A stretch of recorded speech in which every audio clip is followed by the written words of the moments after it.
What's up everyone, my name is Seb, and for the past year or so I've been shooting videos all about mobile phone photography.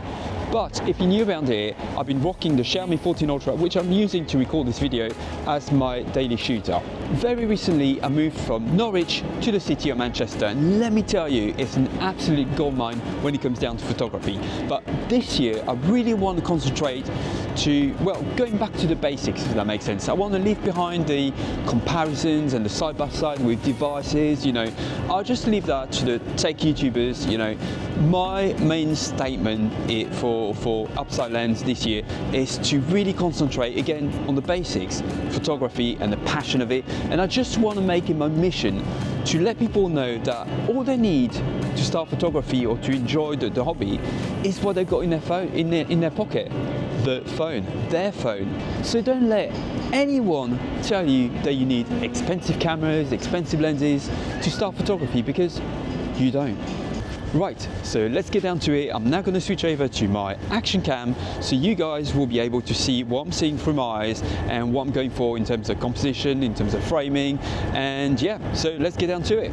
So for this video I'm just going to go literally all in. I'm going to do a mashup of all different focal lengths, so ultra wide, wide, telephoto, ultra telephoto, and just I don't know, just go around the city and find an interesting point of view. Like right now I can see a reflection here, so let's get closer and see what we can get with that. So I'm going to go for a telephoto, so 75mm probably, and if we go down a little bit, let's have a look. Just a matter of trying to find a nice composition, nice framing. Okay, so that was just a quick warm-up shot, okay, nothing amazing, but what I liked is the reflection of the guy here and the rest of his feet at the top of the photo there. Looks really nice, like that. As always guys, if you're interested in downloading the raw files, head over to my Patreon. I'll put the link down in the description, but you'll also be able to get my Lightroom presets as well as other perks like watching the videos early. So yeah, I'll leave the link down in the description for you guys.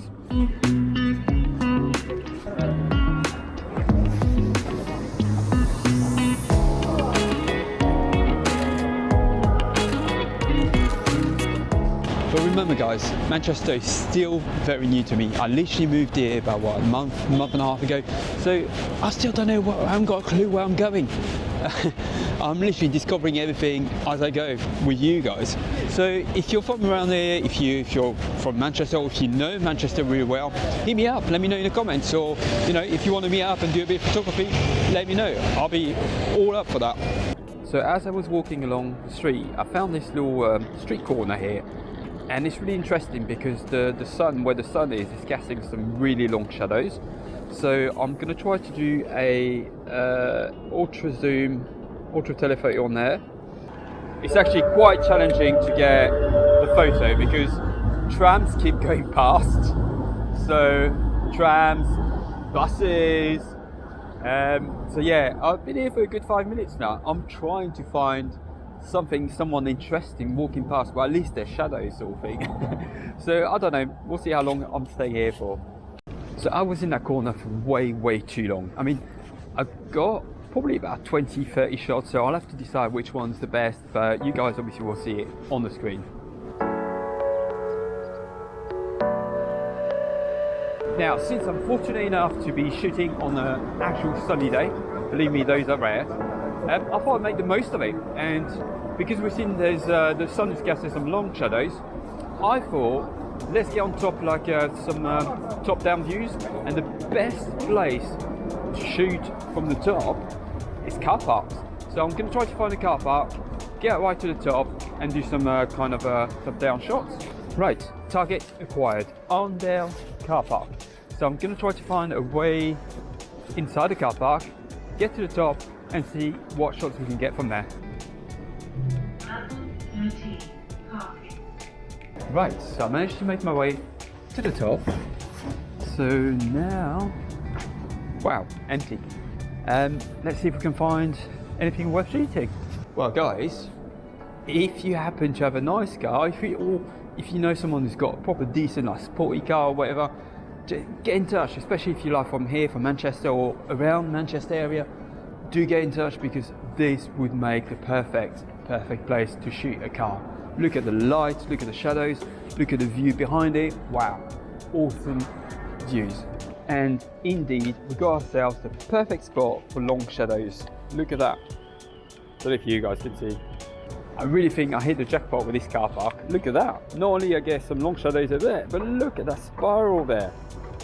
So once again, I stayed in that spot over there way too long because there's so much traffic, and trying to isolate your subjects is really hard. But I managed to get a few shots and I'll put them on the screen now.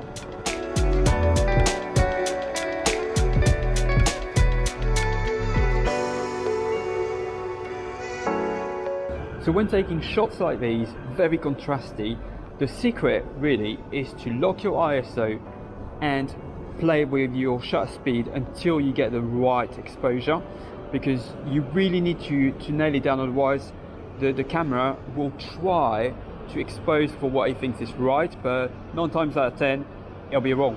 So lock your ISO and then play with your shutter speed until the highlights are not washed out, and then after in post, then you can recover the shadows easily in Lightroom. Now with this spiral, it'd be really awesome if we had a car going past there, but again, I don't want to be spending my whole day just trying to get the one shot. So I'll take the one shot here and see what we get out of it.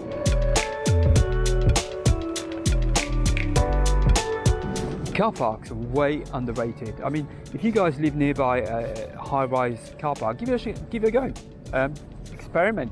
Go to the top, get some top-down shots, see what works, what doesn't. But yeah, it's just something unusual to do. There you go, another shot there. It's not going to be a shot of the century, but if you had a car to shoot, that'd be an awesome spot right here. So I'll take the shot. You guys will see on the screen. And this is why I decided to move to Manchester. I mean, this, the mixture of old and new kind of like coming all together. I absolutely love it. And I know I haven't really explained it well on the channel, the reasons why I moved here, but yeah, I just fell in love with Manchester in general since the first time that I filmed the Xiaomi 14 Ultra review back in May or June. Not just that, but the fact that Manchester is located so well. It's right in between Wales, Scotland, and you've got so much to do around it. You've got York, you've got Liverpool, Sheffield. There's so much content that I can make. It's absolutely unreal. But not just that, but also that was a major deciding factor. I live near a tramway station, which means that I can get to the airport within half an hour without having to mess with driving there, staying in a hotel, which means that the next video that you'll be watching, I'll be getting somewhere new, somewhere pretty hot.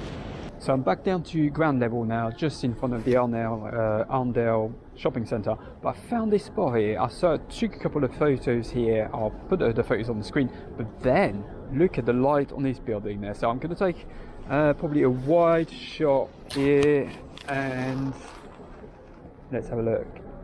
And that'd be great if I could have someone crossing there, something interesting happening, or a bird flying across. I don't know, something interesting.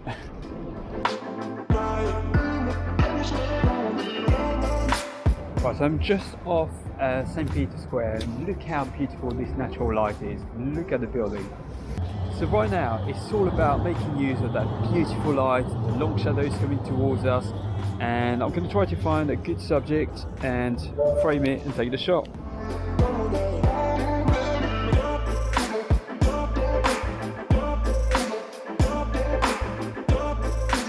And that is the reason why I love shooting on the mobile phones so much, because it's so easy. I can just choose a different focal length at a click of a finger. I know you can have a zoom lens on your camera, but how big is it going to be?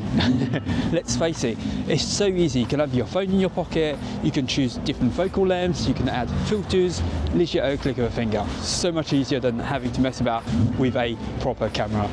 So I'm currently at Deansgate, so it's like a train station sort of thing, and I found this set of stairs there. They look pretty nice, so I'm going to try a telephoto shot and start from there and see what we can get.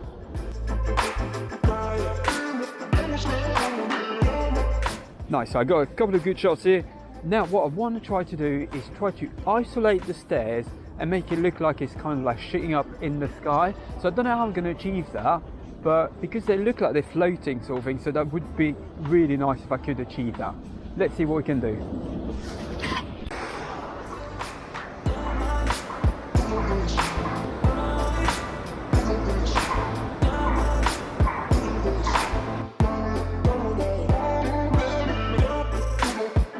Right, now I'm going to try not to get run over. I'm going to try to cross and jump on the tram, and I'm going to head off to Salford Quays to hopefully catch the sunset. I don't know if I'm not too late. And in the meantime, I'm also going to charge my battery because, believe it or not, it might be sunny, clear blue skies, but it's freezing cold. So cold, battery, taking lots of photos and videos, it's bound to drain the battery. Talking about battery, INIU sent me their latest power bank, the P63E1. And let me tell you, everyone needs one of these bad boys in their life. So about 6 months ago, I purchased its big brother. And when I say big, it's big.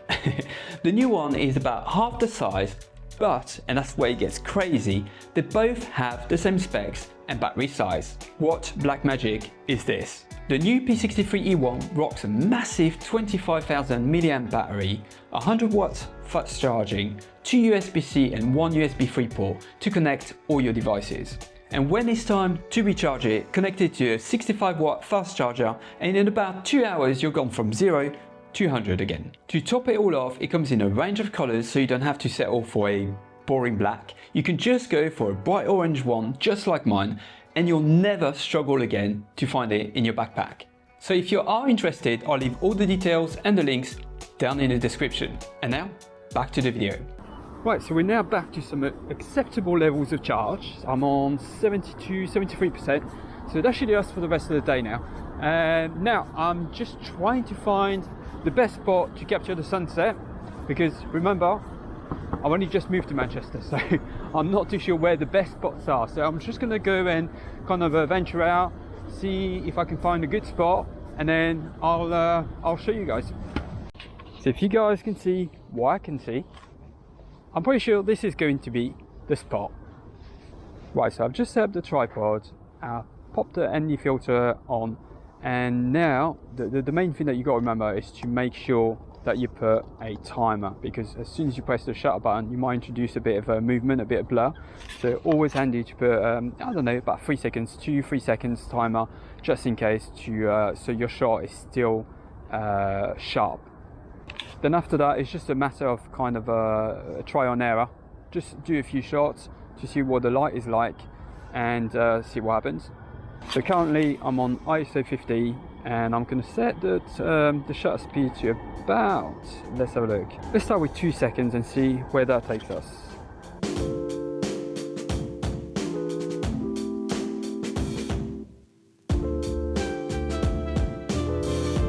So now the plan of action for the last few photos is to cross the bridge over there and to go on that side to get some light trails of the tram, if possible. I've never tried it before, so we'll see what happens. But it should take me about 10 minutes to walk there. So I'm going to cross the bridge and I'll see you there. Right, so I just arrived at the spot. Well, actually there are 2 spots that I want to do. One in front of there, and then a bit further back as well, further down there. But we'll do this one first. We'll see how long the trams take to go through. But I've set up the tripod. At the moment I've got my phone set up to ISO 100. I'm not using the ND filter now because, as you can see, it's pretty dark. So ISO 100, I'm on the main lens, so I've set the aperture to f4, so at least the whole frame is nice and sharp. And currently I'm on shutter speed of 2 seconds. So I've done a few test trials now with a few cars, and hopefully that should give me enough time to get all the tram within the frame. So now again, it's just a waiting game, waiting for the tram. I can spot a tram, so I think it's just going to stop here. Yep, and then it should go past right in front of us, and then we'll see if my settings are set properly. So that's typical. I've been here for about 10 minutes. I haven't seen a soul crossing the road or walking past me or anything.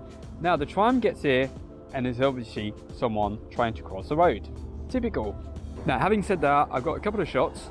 You guys will see them on the screen right now, and they're not too bad, to be honest. So now I'm gonna head that way and see if I can get this building from the other side, and I'm gonna wait again for another tram. So let's get going. Right, so now this time I've set up camp on the other side, and once again I'm just gonna wait for a tram. I've done a couple of tests and I've left the same settings as I did previously, and we'll see what happens. Target is approaching.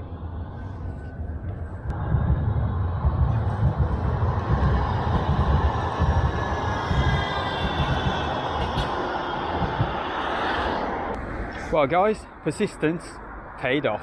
Finally got the shot. Now guys, if you enjoyed this video, make sure you give it a thumbs up, and also whilst you're there, please make sure you subscribe, because there's a lot on the way.